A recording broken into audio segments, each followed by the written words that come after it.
হরে কৃষ্ণ। আজকের পর্ব শ্রীমদ্ ভগবদ্গীতা যথাযথ সাংখ্যযোগ শ্লোক 9।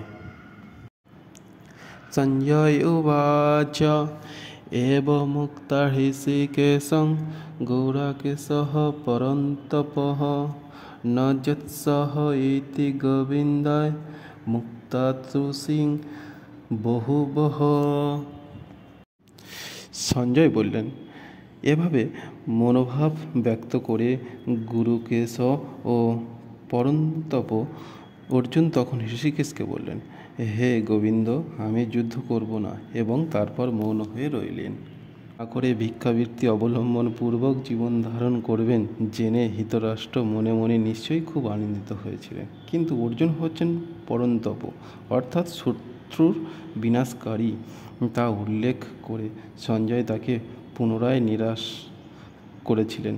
যদিও অর্জুন পারিবারিক বন্ধনের বশবর্তী হয়ে সাময়িকভাবে মোহাচ্ছন্ন হয়ে পড়েছিলেন, কিন্তু তারপরেই তিনি পরম গুরু ভগবান শ্রীকৃষ্ণের চরণে শরণাগত হয়ে তাঁর শিষ্যত্ব বরণ করেছিলেন। এটেরই অর্থ ছিল যে অর্জুন শীঘ্রই পারিবারিক বন্ধনের মোহ থেকে উদ্ভূত হয়ে শোকমুক্ত হয়ে যথার্থ আত্মজ্ঞান বা কৃষ্ণ ভাবনামৃত লাভ করবেন এবং তারপর যুদ্ধে আত্মনিয়োগ করবেন।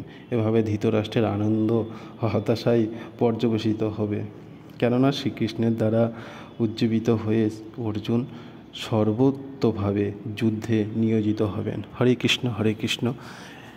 ভালো থাকবেন সবাই। আজকের এই পর্যন্ত যারা শুনলেন তাদের কাছে একটা কথাই বলবো, আমরা সনাতনী হিন্দু, একটাই পরিচয়। এর মধ্যে কোনো জাতিভেদ প্রথা আমাদের মধ্যে থাকবে না, বা আগেও ছিল না, এখনও থাকবে না। আমাদের মধ্যে একটাই বর্ণ ছিল, সেটা হচ্ছে বর্ণ ব্যবস্থার প্রথা ছিল, কোনো জাতিভেদ প্রথা ছিল না। তাই একটাই